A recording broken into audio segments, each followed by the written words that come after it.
Bon, encore une vidéo où je vais me plaindre. Me plaindre de quoi? Me plaindre de l'intelligence artificielle. Parce que j'ai commencé à fouiller sur Internet et que j'ai eu de la difficulté à trouver des exemples de films où Hollywood a utilisé l'IA. Bizarrement, ils s'en vantent pas trop d'utiliser l'IA. J'ai quand même trouvé des exemples. Et ça a poussé mon raisonnement plus loin. Oui, je le sais, il faut que j'arrête de faire ça. Il faut que j'arrête de commencer à essayer de raisonner parce que ça m'aide pas. Et là, je vous dis tout de suite, en regardant la vidéo qui s'en vient, vous risquez d'avoir plus de questions à la fin que de réponses. Parce que c'est la vie. Donc, sans plus tarder, aujourd'hui à Dimanche Navet, parce que, croyez-moi, l'IA, ça va en faire des navets. L'intelligence artificielle et Hollywood, l'avenir est à vomir. Et l'avenir, ça commence maintenant. Déjà, je veux commencer à parler d'un mot. Générative. Oui, parce que l'intelligence artificielle qu'ils utilisent maintenant, c'est de l'intelligence artificielle qu'ils appellent de l'intelligence artificielle générative. Et ça, c'est un mot qui peut porter à confusion parce que ça peut donner l'illusion au monde que ça génère quelque chose, que ça crée. Et ça, c'est pas tout à fait juste. L'intelligence artificielle, telle qu'on la connaît présentement, s'inspire de ce que nous, êtres humains, faisons pour créer des choses. Parce que l'intelligence générative, ça crée beaucoup de caca, OK? Mais ça s'inspire du caca des autres pour créer ce caca-là. Donc, de là à dire que ça crée quelque chose, moi, j'ai un problème avec ça. C'est plus de l'intelligence inspirative. Oui, ça prend l'inspiration et le talent des autres, ça le siphonne et ça te ressort quelque chose. Une énorme preuve de ça, c'est que toutes les applications de création ou presque demandent la permission d'utiliser ton travail afin d'entraîner leur IA. Ça, c'est limite. Parce que l'intelligence générative, il faut qu'elle parte de quelque chose pour créer quelque chose. Elle n'a pas de créativité en tant que telle. Elle est capable de copier. Ah, copier. Ça, c'est peut-être le bon mot aussi. La mort. Et maintenant que j'ai chié sur le mot générative, maintenant on peut parler de Hollywood. Oui, je commence par le truc qui va fort probablement toucher le plus d'entre nous, en tout cas de ceux qui écoutent des films dans des VF par exemple, le doublage. Et là, je vous parle du doublage tel qu'on le connaît, le doublage qui a bercé notre enfance. Protège cette entrée comme si c'était le pucelage de ta sœur, ok, tonto? On apprenait les répliques par cœur, on connaissait le nom des doubleurs, les Français n'aimaient pas la VFQ, les Québécois n'aimaient pas la VFF. La belle époque, quoi. Eh ben, puisqu'il est si bien huilé, ton plan, tu sais où tu peux te le carrer. Très mauvaise nouvelle, je n'ai trouvé aucun indicateur qui me permettrait de dire que le doublage est un métier qui va survivre à l'IA. Aucun. Et ça, pour plusieurs raisons. La première raison, bien sûr, c'est l'argent. L'argent dans le cinéma, c'est le nerf de la guerre. Et si tu dois payer des doubleurs dans plusieurs langues pour doubler ton film dans une vingtaine de langues, un logiciel, ça coûte cher une fois. Oui, tu le payes une fois, puis après ça, tu peux l'utiliser comme tu veux, quand tu veux, dans la langue que tu veux. Le doubleur, lui, tu dois le payer pour chaque film. C'est con. Le logiciel, je le répète, tu le payes une fois. Peut-être que ça te coûte cher une fois, mais tu le payes juste une fois. Et d'après vous, est-ce que l'argent, c'est un truc important pour les producteurs de cinéma? Je pense que oui. Est-ce que les producteurs vont avoir un dilemme moral à priver d'emploi des centaines d'acteurs internationaux qui gagnent leur vie grâce au doublage? Je pense que non. Et mon opinion sur le sujet est très simple. Je pense pas qu'une machine devrait remplacer le travail créatif d'un humain. Parce que derrière les bons doublages, il y a un bon travail d'acteur. Par contre, les producteurs, eux, sont très pragmatiques et vont penser mathématiques. Si c'est moins cher, c'est fort probablement meilleur. Et surtout, plusieurs d'entre vous vont dire « Ouais, mais le doublage par IA, t'as juste à regarder ce que YouTube fait, c'est de la merde. » Et vous avez raison, pour le moment, c'est de la merde. Le doublage de YouTube, c'est de la grosse merde. Mais c'est pour le moment. Parce que le problème est là, l'objectif d'un logiciel de doublage ne sera pas que de traduire le film, mais bien de jouer aussi sur les mouvements de bouche, etc., etc., pour que ce soit le plus réaliste possible. Ça va plus loin que le doublage, ça va influencer l'image de l'acteur. Et ça, par contre, vous voyez, il n'y a aucun indicateur qui me prouve qu'ils n'arriveront pas à faire ça dans les prochaines années. Et pour qu'il y ait une modification physique sur un acteur, comme dans ce cas-là, sa bouche, eh bien, c'est les acteurs qui vont devoir signer dans leur contrat, quand ils font un film, qu'ils acceptent qu'on modifie leur bouche. Ce que je suis en train de vous dire, là, c'est que c'est les Brad Pitt, Tom Cruise, Margot Robbie et Timothée Chalamet de ce monde qui décideront si le doublage survit. S'ils refusent tous qu'on modifie leur bouche, donc leur performance par conséquent, eh bien, ils n'auront pas le choix de continuer d'utiliser des doubleurs. S'ils acceptent, et Dieu sait que les salaires qu'on offre aux acteurs maintenant, c'est devenu vulgaire, eh bien, logiciel, bonjour. Si en plus, ils ont le sentiment que ça touche pas trop à leur performance d'acteur, le métier de doubleur va devenir compliqué. Connaissez quelque chose pour nous? Rien que des morts. Et là, je vois tout de suite le contre-argument. Oui, mais en France, au Québec, en Belgique, dans les pays comme l'Allemagne, ils accepteront jamais que tous ces gens-là perdent leur emploi. C'est des sociétés socialistes. Ils vont vouloir protéger ces emplois-là. Oui. Et je suis presque sûr qu'ils vont essayer. Ils vont essayer. Oui. Pour un moment. Le temps d'avoir l'air sérieux. Mais quand les compagnies de production françaises, québécoises, belges, allemandes, admettons, vont vouloir exporter un de leurs films à l'étranger, oui, parce que ça arrive aussi que des fois, on fait des films dans d'autres pays, puis on veut les envoyer dans d'autres pays. Eh ben, oui. Les producteurs français, québécois, allemands, belges, est-ce qu'ils vont payer pour le doublage ou ils vont s'acheter le logiciel? C'est une bonne question, ça, hein? Ben oui. Je pense que vous commencez à voir où je veux en venir avec ça, que vous commencez à voir le problème. Parce que même si dans certains pays, qu'on ne nommera pas, les gens font des films avec déjà l'argent des contribuables, d'autres producteurs de films, eux, espèrent faire du profit. Donc, il n'y a pas de petit profit. Et quand c'est le temps de commencer à vouloir sauver du fric, les gens ont tendance à avoir la morale très flexible. Et certains vous diront même, quand ça va arriver, parce que ça va arriver, qu'on défend le doublage par nostalgie. Exactement ce que je vous disais au début, quoi. Par nostalgie.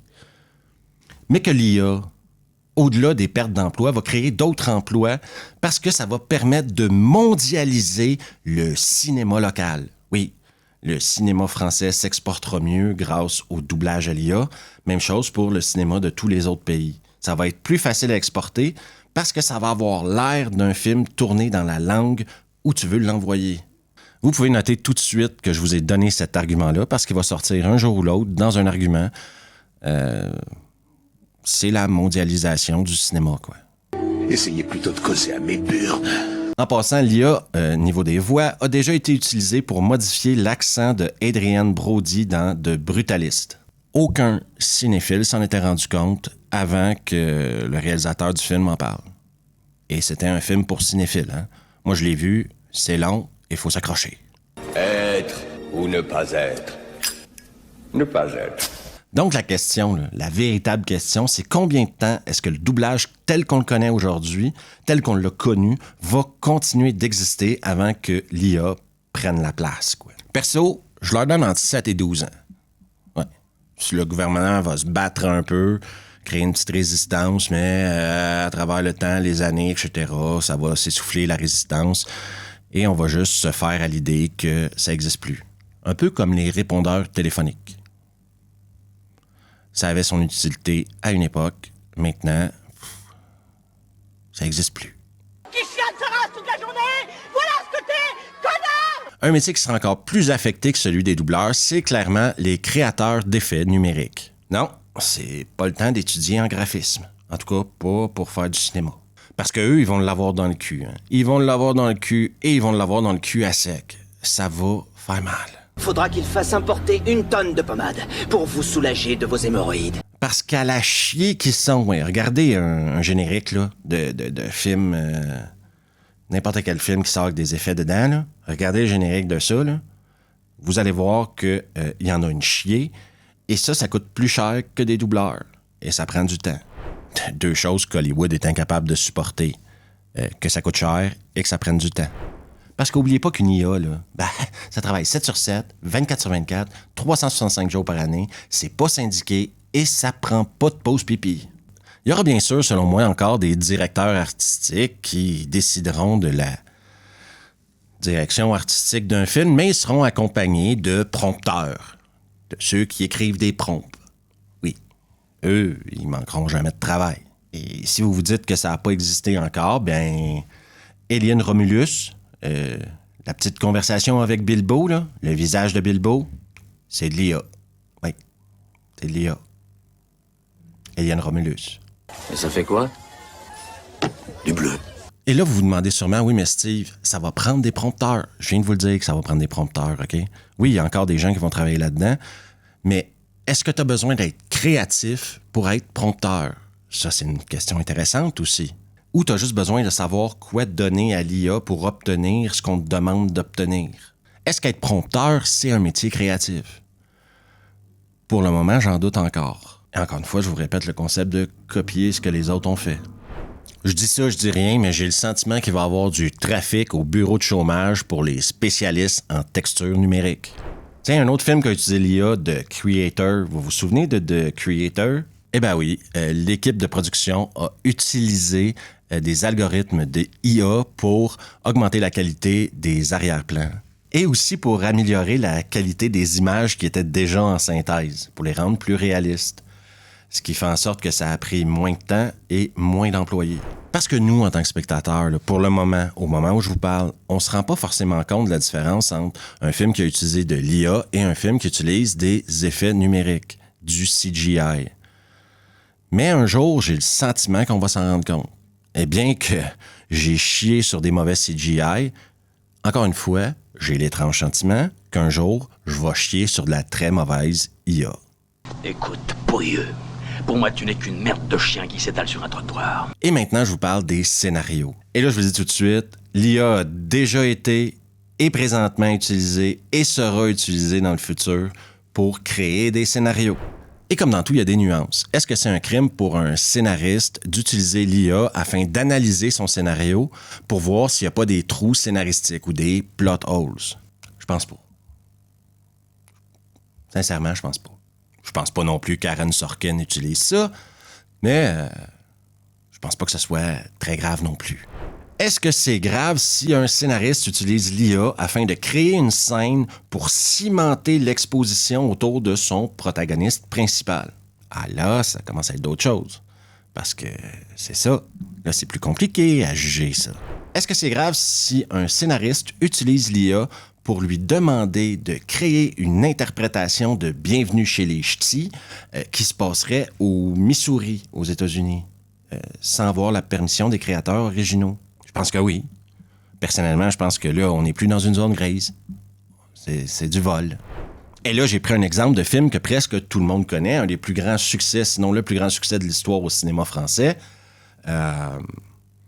Vous le verriez peut-être tout de suite, vous, quand vous regarderiez ce film-là. Mais c'est du vol. C'est Bienvenue chez les Ch'tis au Missouri. Mais il y a plein de films de plein de pays que vous connaissez pas, vous. Vous avez vu tous les films de tous les pays, là? Hein? Tous les films de tous les pays. Vous êtes capable de reconnaître leur plotline, leur structure, etc. Vous êtes capable de reconnaître ça, vous. Je suis impressionné. Et là, je vous parle même pas des films qui ont eu plus ou moins de succès, hein? Qui pourraient voler carrément comme ça. Drôle de moment pour faire de l'humour, John. Et si un scénariste demande à une IA de lui sortir une copie qui ne sera pas une copie d'un film, donc il demande juste à l'IA de copier l'arc narratif, le développement de personnages, le timing des scènes de combat, le timing des blagues, par exemple. Est-ce que c'est grave? Avant de répondre, je vous demande de penser à un truc, OK? La plupart de mon public est de la génération vidéoclub, VHS, DVD, etc. Comme moi, vous l'avez vécu. Et si vous vous souvenez de cette époque-là, ben, vous vous souvenez aussi qu'il y avait beaucoup de films de série B qui étaient des copies de films populaires. Parce qu'on a tous connu Die Hard, mais aussi Die Hard à la montagne, Die Hard sur un porte-avions et Die Hard dans un avion. Donc, une autre question à se poser, est-ce que c'est plus grave quand c'est un être humain qui copie ou quand c'est une IA qui copie un être humain? Parce que des séries B qui copiaient des films connus, là, on en a vu plus que notre lot, hein? Copier le modèle d'un film qui marche, c'est pas vraiment nouveau pour Hollywood. Ça fait des années qu'ils font ça.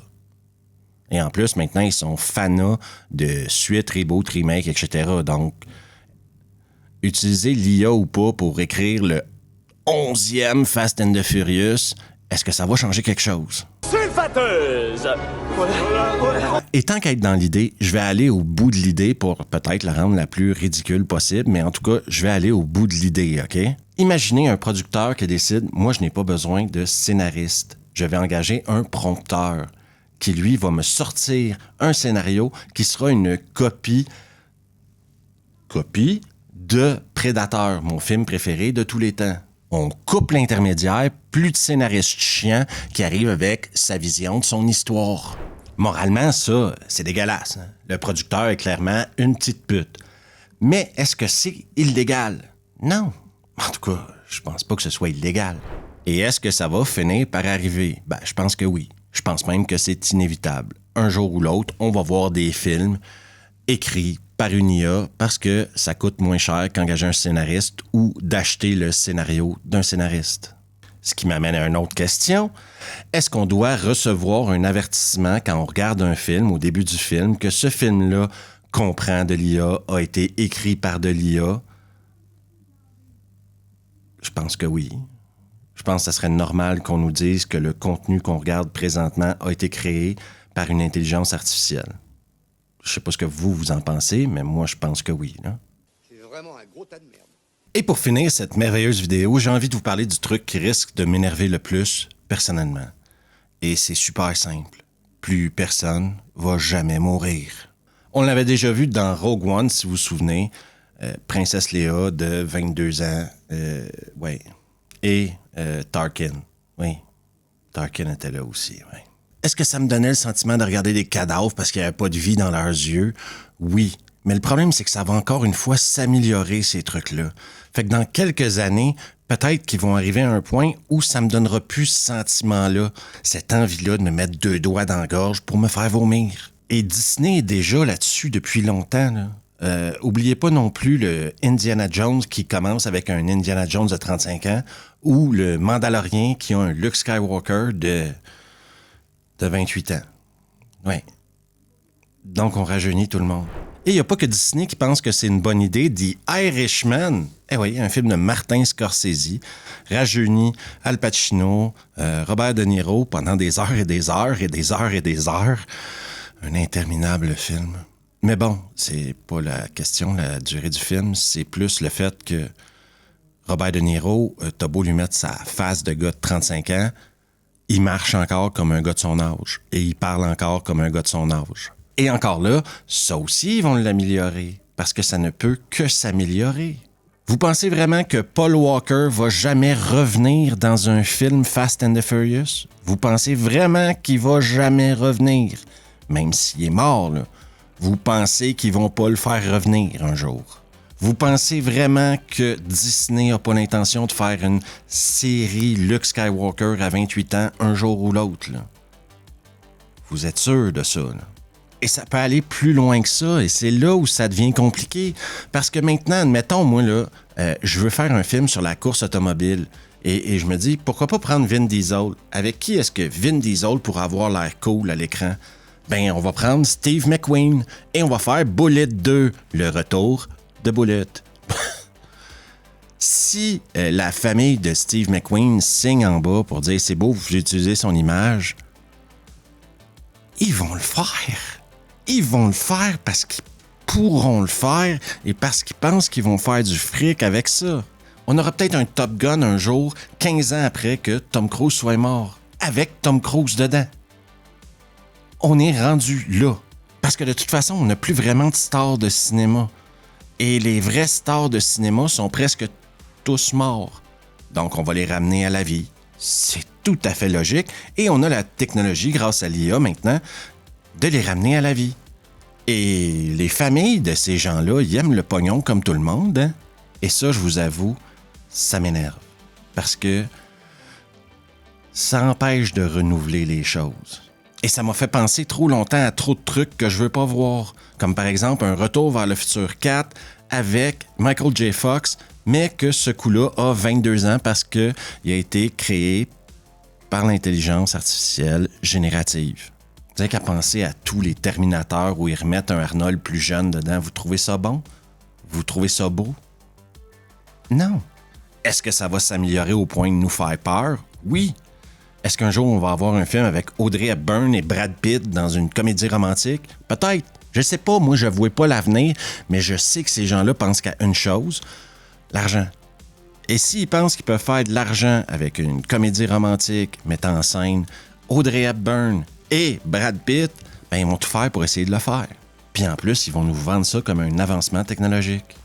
Ils vont dire qu'ils ont scanné tous les films de Brad Pitt, tous les films d'Audrey Hepburn et qu'ils vont réussir à les intégrer dans le film à 24 ans chacun dans le New York des temps modernes. Ils vont être capables de faire ça. Là. Et si les gens se déplacent pour aller voir ça au cinéma, ils vont le faire plus qu'une fois. Il y aura comme plus de limites. Là. Les seules limites seront les limites légales. Parce que si vous attendez à ce que Hollywood se mette des limites morales, vous attendez pour rien. Non, leur modèle d'affaires n'est pas moral du tout. Donc, attendez pas à ce que ce soit eux qui se mettent des barrières morales. Ça n'arrivera pas. Et pour conclure sur l'IA en général, je pense que dans plusieurs parties de nos vies, ça va nous aider énormément. Je pense qu'il va y avoir un remodelage de la société énorme dans les 20-25 prochaines années qui va faire en sorte qu'on va peut-être voir le cinéma comme... Ouais, ben c'est mineur ce qui se passe dans le monde du cinéma comparé à la médecine, comparé à tout ce qui est administratif, à tout ce qui est programmation. Donc, les changements qui seront dans le cinéma, on va faire comme... C'est le dernier de nos problèmes, quoi. En fin de compte, moi, j'espère qu'on va garder nos doubleurs comme on a présentement. Mais je sais très bien que ça va changer, que je le veuille ou non. Qu'on le veuille ou non, ça va changer. Comme plein de choses qui ont changé dans nos vies. J'espère que tous les programmeurs d'effets numériques qui ont fait des études pour travailler là-dedans, qui ont bossé comme des malades dans des boîtes, vont garder leur boulot à long terme là-dedans. Mais je sais très bien que c'est pas ça qui va arriver. Progressivement, ils seront remplacés par une intelligence artificielle générative. Ils auront bossé pendant des années pour former l'intelligence artificielle qui va prendre leur place. Puis j'aimerais vous dire que j'espère qu'il n'y aura jamais de scénario écrit par une intelligence artificielle, mais c'est déjà le cas. Je suis sûr que j'ai déjà vu des films qui ont été influencés par l'intelligence artificielle au niveau du scénario et de l'histoire. Puis j'aimerais ça, encore une fois, vous dire qu'il n'y aura pas des acteurs qui vont revenir des morts pour faire des apparitions dans des films. Mais je suis pas con non plus. Je sais qu'il y a de l'argent à faire avec ça et qu'ils vont le faire. Puis ça, ben, c'est la fin de Dimanche Navet.